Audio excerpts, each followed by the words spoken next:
Welcome to our latest Global Skills Opportunity presentation here at the McMaster Health Forum at McMaster University in Hamilton, Ontario, Canada.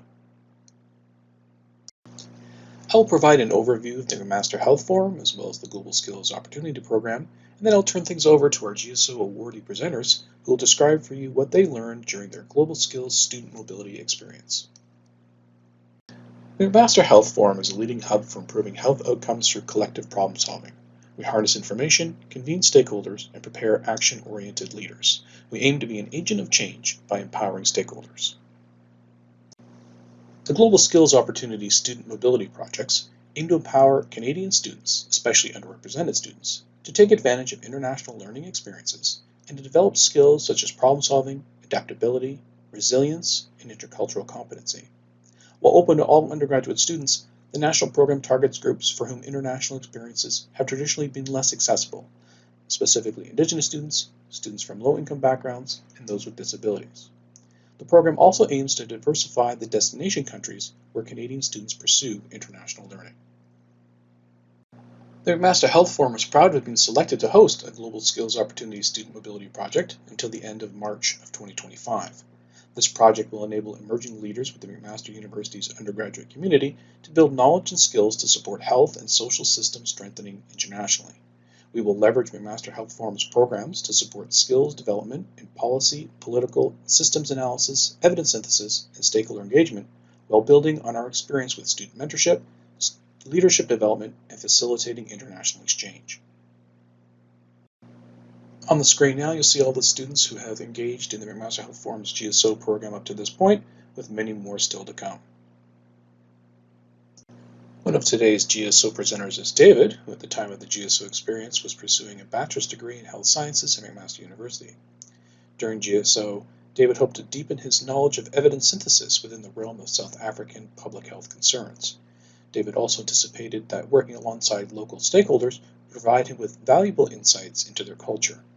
David aspires to apply these newfound understandings to promote evidence-based health practices in his future endeavors.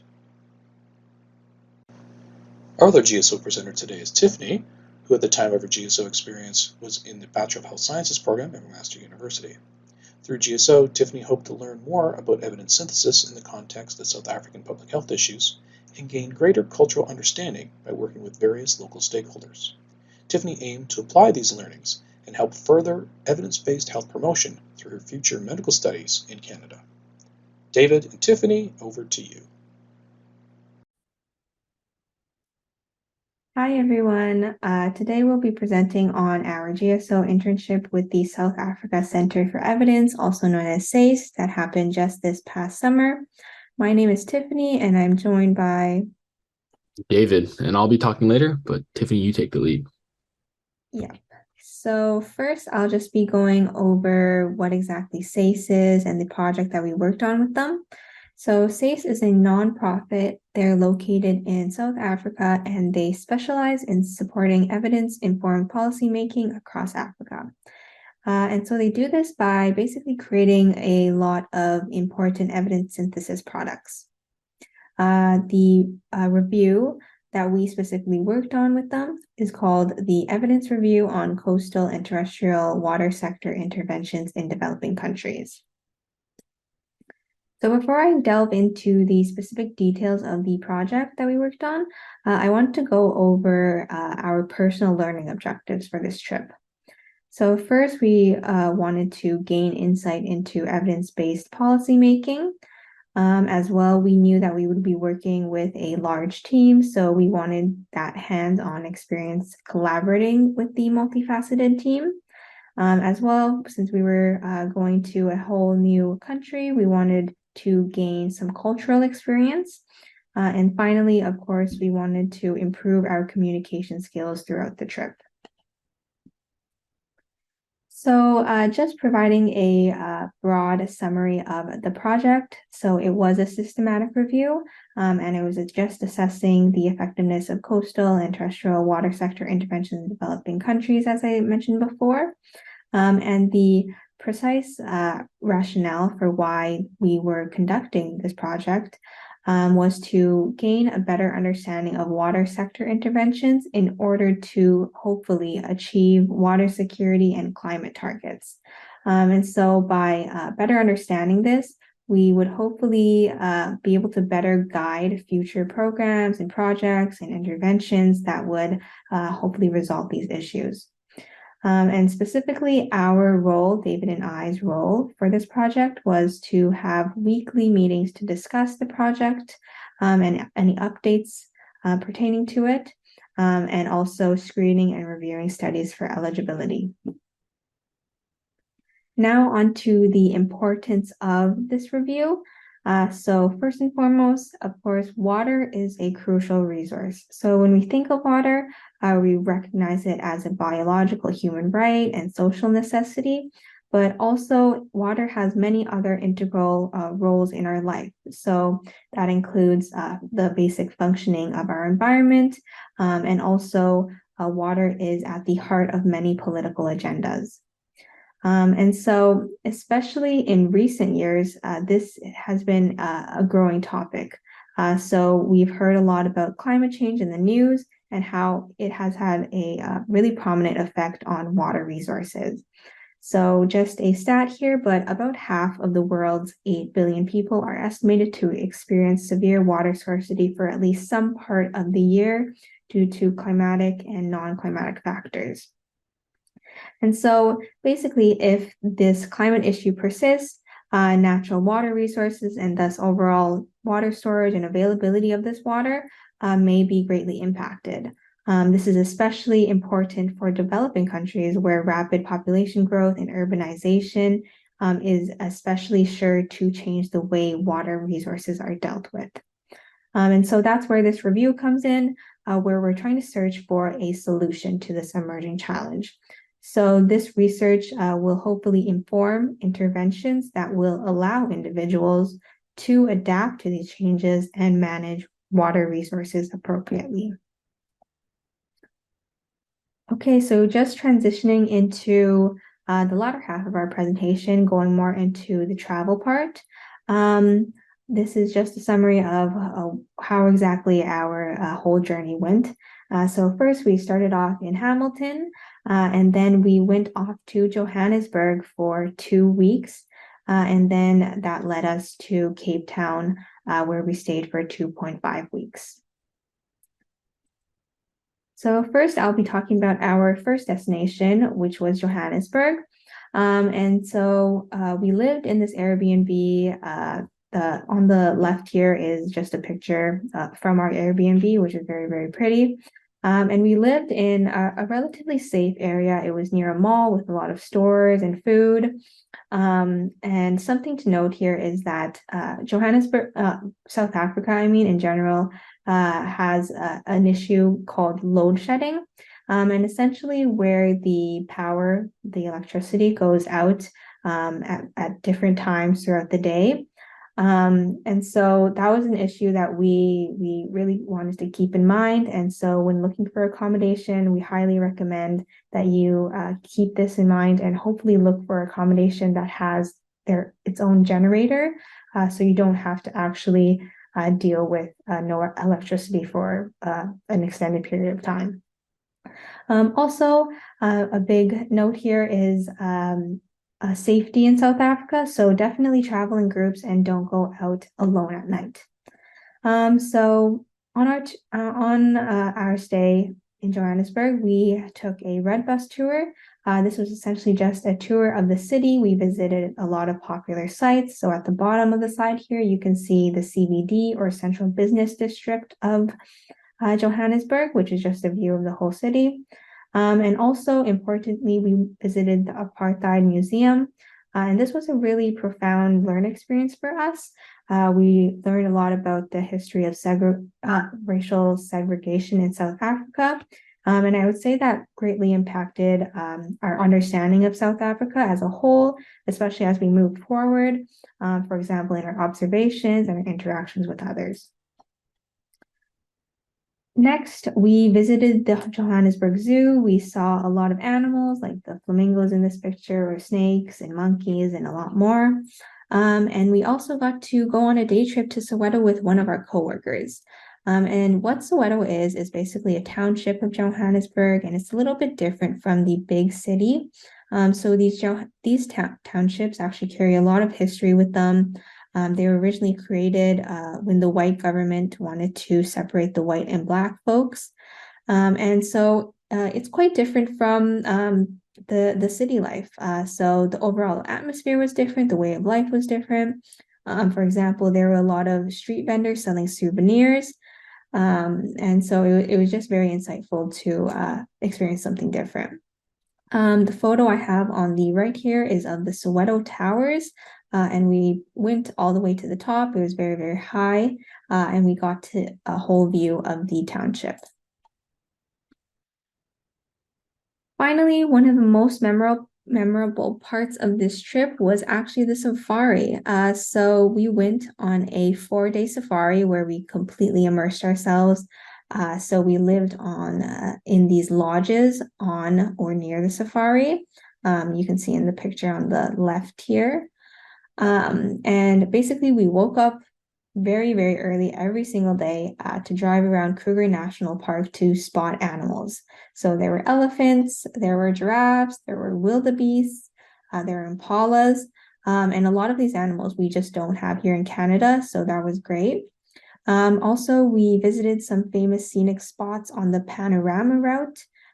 For example, God's Window, which is at the top here, and then at the bottom here was Blyde River Canyon. All right. And then the second half of our stay in South Africa was in Cape Town.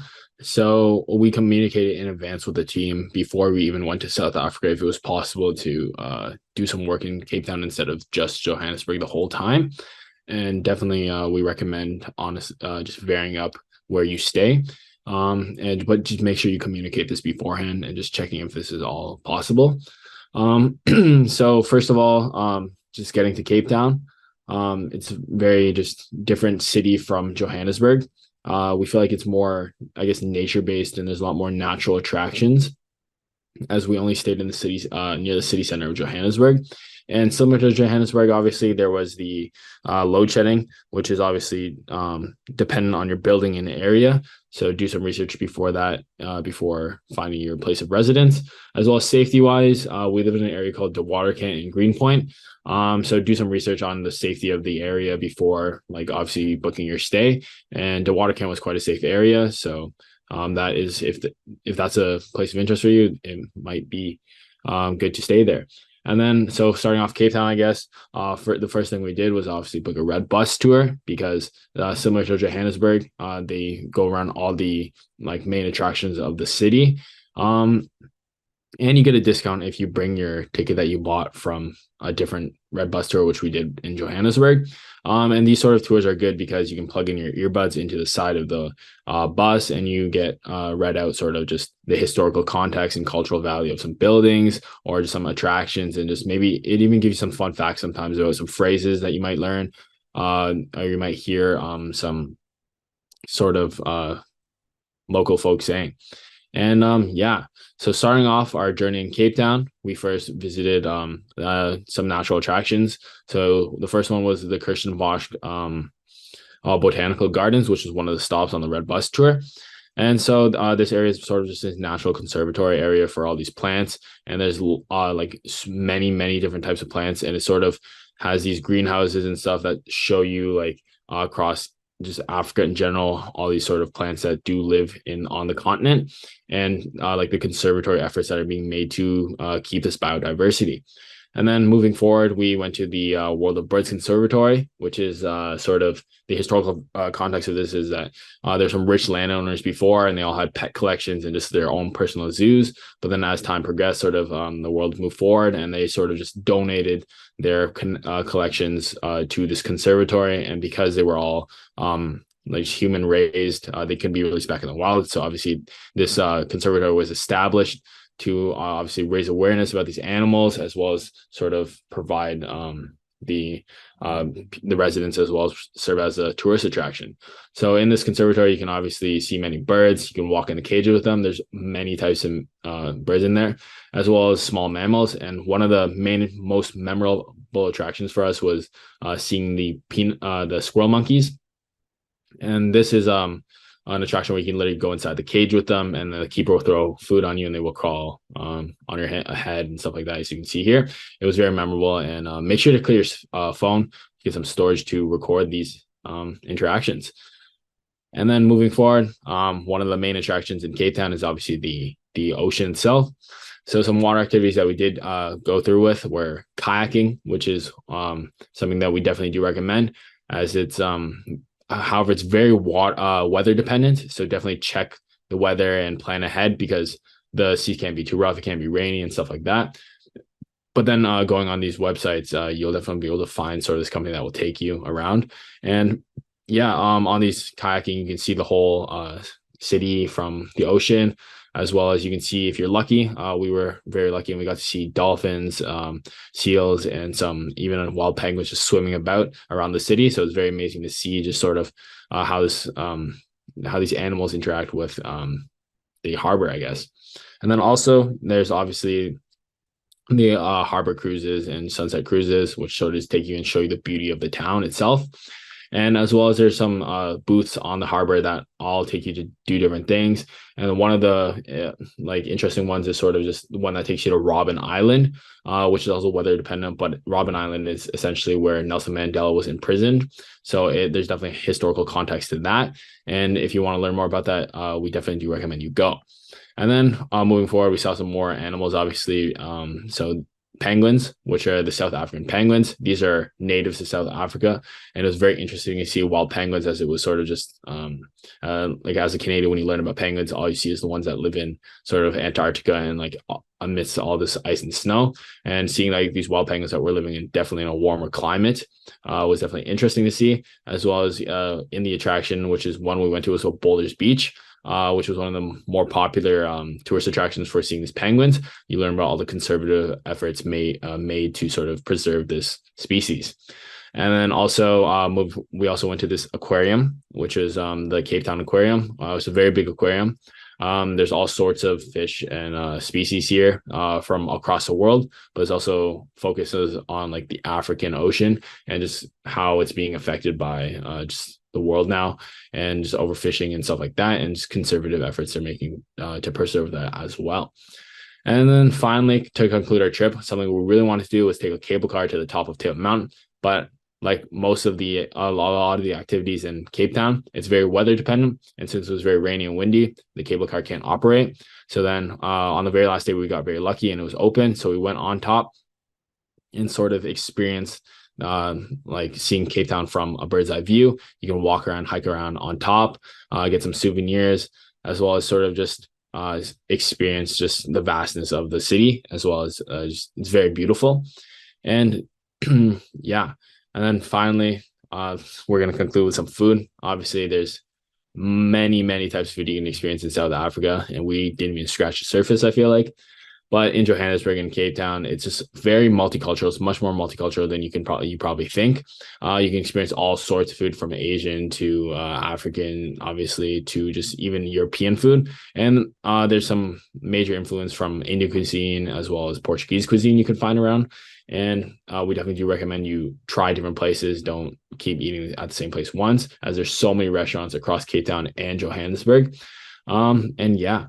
But one thing to note for this one is obviously something that was like a little bit of a cultural difference here, is that when you eat in groups in South Africa, usually you have to pay, or usually one person just pays for the whole table. They don't really do splitting the bill. So definitely plan ahead for that, as well as just yeah.